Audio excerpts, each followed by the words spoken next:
o julgamento que discute a descriminalização do porte de drogas para consumo próprio deve ser retomado na próxima quarta-feira no Supremo Tribunal Federal. Iniciado em 2015, a análise voltou ao plenário da Corte em agosto do ano passado, após várias interrupções, e na ocasião, André Mendonça pediu vista. Até o momento, o julgamento está com o seguinte placar: 5 votos contra 1 a favor da descriminalização do porte de maconha para uso próprio. A Corte também deve definir a quantidade que será usada para diferenciar usuário de traficante. A pauta também é de interesse do Congresso, que diverge. Parlamentares chegaram a apresentar uma PEC que criminaliza o porte de todas as drogas. E agora o relator, o senador Efraim Filho, quer votar a proposta na Comissão de Constituição e Justiça, a CCJ. Vamos começar a rodada de análises. Vamos a Brasília. José Maria Trindade com a gente, a quem eu agradeço pela participação. Excelente semana, Zé. Boa noite a você. O que acha desse julgamento que será retomado na quarta-feira, do mérito que está em análise, que é preciso considerar, e com a iminente decisão que será tomada pelo colegiado, já que estamos com 5-1 no placar, isso pode agravar essa relação entre Supremo Tribunal Federal e Congresso, né? É um dos 5 pontos aí de divergência, né? Está por 1 voto a regulamentação do tráfico de drogas aqui pelo Supremo. Muito boa noite, Daniel. Boa noite, Mota, seja bem-vindo. Boa noite, Beraldo. E boa noite a você, que sempre está aqui nos Pingos nos Is, e isto é sim muito importante. Olha, é um assunto tão do Congresso Nacional que, ao tomar conhecimento de que o Supremo estava decidindo sobre a liberação de drogas no Brasil, é isso, a liberação de drogas, definindo uma quantidade, inclusive para diferenciar ali o traficante do usuário, e isso pelo Supremo Tribunal Federal, o presidente do Senado e do Congresso, senador Rodrigo Pacheco, chamou os líderes e apresentou uma emenda à Constituição com a forte assinatura de todas as lideranças e dele. A emenda está no Senado e não sei por que os senadores não aprovam isso rapidamente. O relator é o senador Efraim Filho. E ele me disse ali, deu detalhes de que é claro que toda lei é discricionária, ou seja, no final, o juiz é que vai definir o que é o traficante e o que é o usuário de drogas. Mas a emenda coloca na Constituição, é um inciso na Constituição, que coloca o seguinte: o porte ou a posse de drogas é crime. Pronto. E a regulamentação, em seguida, é definir ali qual é a quantidade e quais são as condições. Hoje já existem condições na lei, definindo ali não a quantidade, mas condições. E eu gosto da legislação atual. Ela não é aplicada, eu não sei por quê. A legislação dá ao policial, ao delegado, que é a pessoa que experimentada e que conhece ali, o julgamento. Ele sabe o que é tráfico e o que é uso. E mais, não é o delegado e não é o policial que definem, em última instância, a situação de condenação, mas sim a justiça, que é discricionária, que vai analisar. A defesa, né, da pessoa vai analisar o Ministério Público, a acusação, e definir como é que é hoje. É o seguinte: depende de circunstâncias, depende de local, uma série de circunstâncias. Tudo isso já está na regulamentação da lei. Descriminalizar o porte ou posse de drogas de uma forma tão abrangente assim complica. Porque, veja bem, se há uma liberação de uma quantidade definida, eles vão definir de drogas, por exemplo, um grama de maconha é muito mais em volume do que 1 grama de cocaína, do que 1 grama de LSD ou sei lá, outras drogas que são mais concentradas. Não há como definir assim. Qual é a grande quantidade de maconha? A maconha é mais leve, né? E qual é a grande quantidade de outras drogas mais concentradas? É muito mais, quer dizer, fica muito complicado isso, definir assim dessa maneira. Agora, o Supremo já colocou isso na pauta, está por 1 voto, né? Apenas 1 voto a mais já libera as drogas no Brasil e define ali a quantidade que passa a ser o tráfico, né? 1 voto no Supremo, e o Congresso não reagiu. A gente não pode ficar só achando que é o Supremo que estava entrando nas funções do Congresso. Nós temos que entender que o Congresso está paralisado em ações importantes.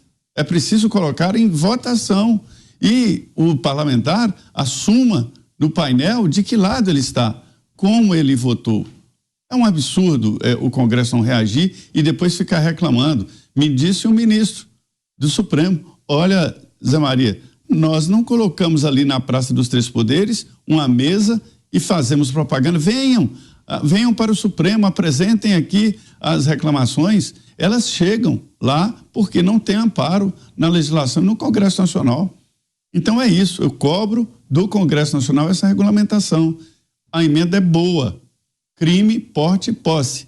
E aí o usuário vai responder sim por um crime, mas não tão grave como o de usuário. Então eu cobro do Congresso Nacional essa possível decisão do Supremo. Vamos chamar também o Roberto Mota ao vivo aqui com a gente. Mota, seja bem-vindo, ótima noite a você.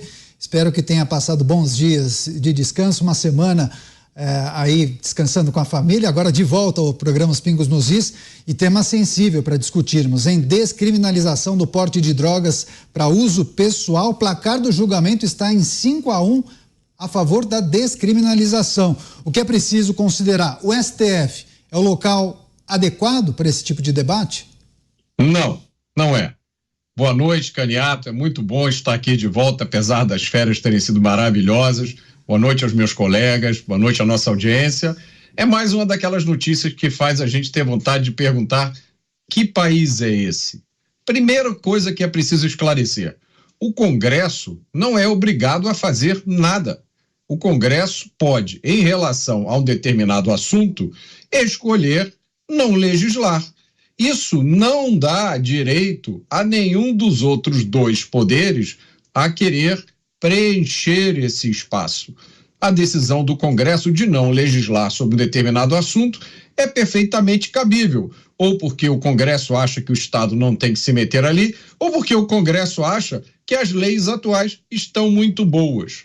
Só para a gente entender a direção que o Brasil está indo, o estado do Oregon, nos Estados Unidos, que foi o primeiro a tomar uma iniciativa de descriminalizar as drogas, está prestes a recriminalizar, porque está diante de uma epidemia de overdose. Eu acho que essa questão pode ser dividida em duas partes. A primeira parte é quando a gente percebe que há um tribunal decidindo se o porte de drogas é crime ou não. Essa não me parece ser uma decisão para o tribunal. Essa me parece ser uma decisão para o legislativo. São os representantes eleitos do povo, aqueles que receberam votos e um mandato popular, é que devem decidir se isso é crime ou não, através de uma lei, né? Hoje, no Brasil, muita gente não sabe disso. O uso de drogas é crime, mas ele não é punido com pena de prisão desde 2006. Então, argumentos do tipo temos que descriminalizar porque tem muita gente na cadeia porque estava fumando um cigarro de maconha, não tem nenhuma base na realidade. Praticamente todas as vezes que eu vou à praia, tem gente fumando maconha. Por acaso, ontem, tinha um pessoal fumando maconha do meu lado direito e um pessoal fumando maconha do meu lado esquerdo. Então, se a situação já está assim hoje, imaginem vocês quando você puder carregar com você para cima e para baixo uma determinada quantidade de maconha sem nenhuma consequência. Vejam, essa decisão pode ser tomada, mas o comércio de drogas vai continuar sendo crime no Brasil. A gente não sabe muito bem até quando, mas, a princípio, o tráfico de drogas vai continuar a ser crime no Brasil. Como é que é crime você produzir, fabricar e vender uma coisa, mas passa a não ser mais crime você ter uma determinada quantidade daquela coisa e consumir essa coisa?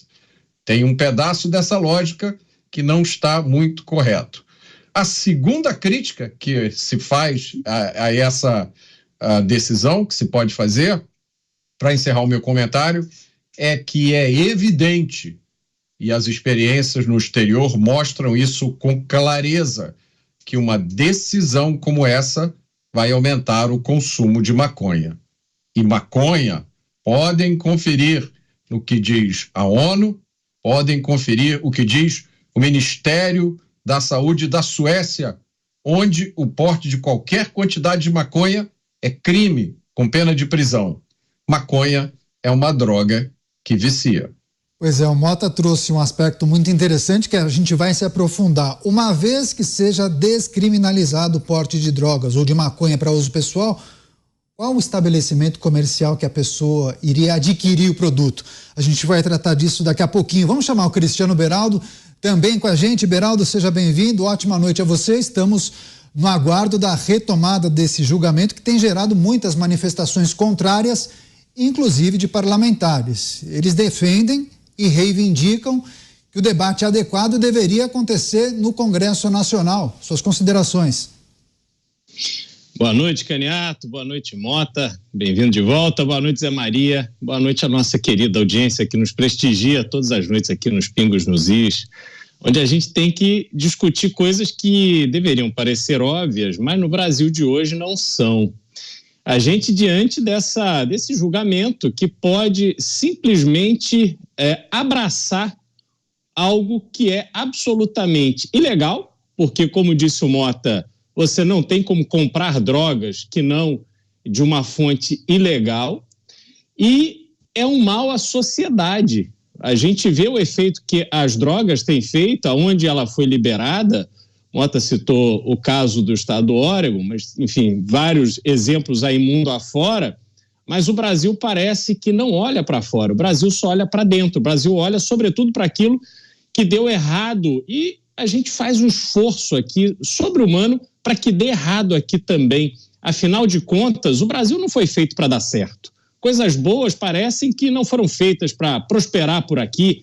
Há um foco muito grande do Brasil nas coisas que nos atrapalham, né? E a maconha, obviamente, é uma delas, assim como a cocaína, o crack, problema das cracolândias. Não conseguimos resolver esse problema em nenhum lugar. Em São Paulo, a Cracolândia, no centro, simplesmente acabou com um lugar não só importante economicamente para a cidade, mas um lugar histórico que o Brasil deveria ter orgulho de mostrar. Quantas e quantas empresas nasceram no centro de São Paulo, quantos negócios foram feitos, quantas decisões políticas foram tomadas, quanta coisa aconteceu ali, mas a droga acabou com tudo. E aí a gente vê um julgamento que está se encaminhando para normalizar, para simplesmente incorporar ao nosso cotidiano aquilo que a gente já presencia nas ruas da cidade, não só nas praias do Rio de Janeiro, mas nas ruas de São Paulo, de Natal, de Recife, de Santa Catarina, de Balneário Camboriú, seja lá de onde for no Brasil, porque parece que já não vale mais a pena você ir para cima do consumidor. E aí a gente se pergunta, por que o tráfico causa tão mal à sociedade? Por que tem tanta gente disposta a pegar em armas, a matar, a sequestrar, a fazer qualquer tipo de crime absurdo? Simplesmente por causa do tráfico de drogas. Porque tem dinheiro, pessoal. Porque tem dinheiro. E vocês acham que esse dinheiro sai da onde? Não é da árvore. Tráfico de drogas não faz uma plantação de dinheiro. Esse dinheiro, esses bilhões que alimentam e incentivam o tráfico de drogas, aliás, vamos registrar uma coisa aqui, vamos lembrar de algo. Tráfico de drogas que pegou o jornalista Tim Lopes, colocou dentro de pneus e queimou, vivo. Esse é o tráfico de drogas. Não é nada além disso que aconteceu com o Tim Lopes. Foi queimado vivo. Mas isso parece que não importa. Parece que a gente vai simplesmente permitir que aquele consumidor, que é quem banca, quem coloca os bilhões no tráfico de drogas, ficar à vontade para comprar as suas drogas do seu traficante predileto. E os traficantes dando risada de orelha a orelha. Eu imagino o que está pensando agora, nesse momento, o senhor André do Rap. Eu imagino o que está pensando o Marcola, o Fernandinho Beiramar e tantos outros que passaram, alguns foram liberados, outros continuam no sistema carcerário brasileiro, que a gente sabe muito bem como é, e lá de dentro continuam comandando o que acontece nas ruas. Então, esse julgamento é um marco, porque, primeiro, interfere em algo que deveria, sim, ser decidido pelos legítimos representantes do povo que foram eleitos para o Congresso Nacional. E depois, porque simplesmente nos joga com toda a força para o buraco das coisas que deram errado. Pois é, são vários aspectos dessa notícia que a gente precisa trazer para os nossos comentaristas. Você, José Maria Trindade, muitos questionando a tramitação dessa chamada PEC das drogas, que muito possivelmente poderá ser apreciada na Comissão de Constituição e Justiça na próxima quarta-feira. Agora, tem várias pessoas no nosso chat questionando se, uma vez aprovada, essa PEC poderia anular ou mudar algum tipo de regramento em relação ao que foi decidido pelo Supremo Tribunal Federal. Muda sim. Eu acho que o Congresso tem a responsabilidade moral de aprovar e de votar e de regulamentar, porque o judiciário é do sim e do não. Isso é constitucional e não, ou inconstitucional. Mas o Mota tem 100% de razão ao dizer que o Congresso, eu sempre falei isso aqui, o Congresso tem o direito de não regulamentar. A não regulamentação, a não votação de vários projetos que são apresentados e são rejeitados é uma decisão, olha, como está aí está bom, mas não está bom. Não está bom, tanto que não está bom que esse assunto foi para o Supremo Tribunal Federal.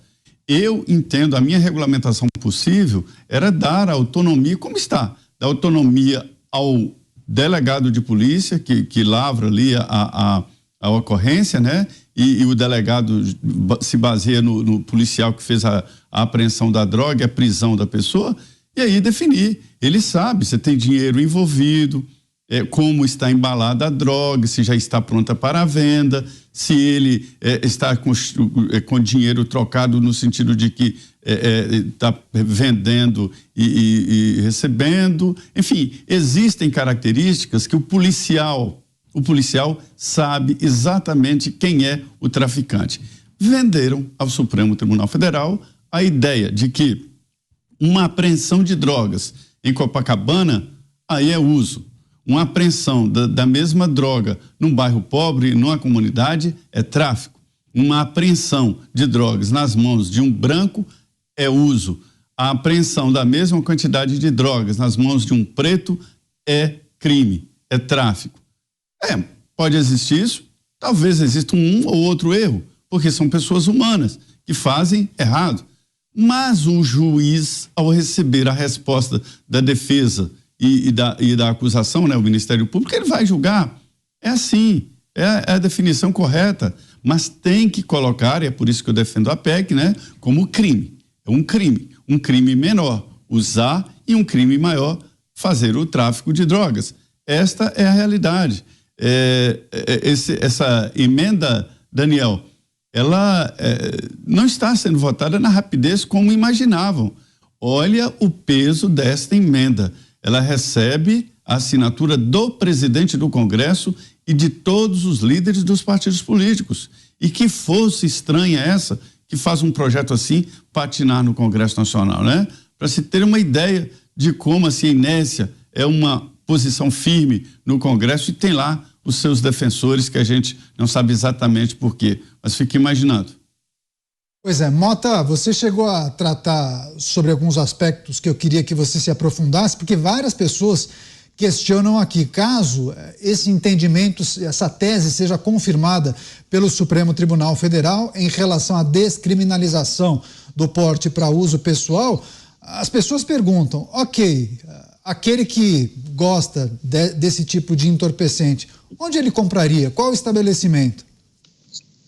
Pois é, o Zé Maria fez uma boa descrição do suposto problema que uma decisão como essa tenta resolver, né? Então você estabelece, vamos supor que 50 gramas de maconha é o limite. Quem tiver com menos de 50 gramas, não vai acontecer nada.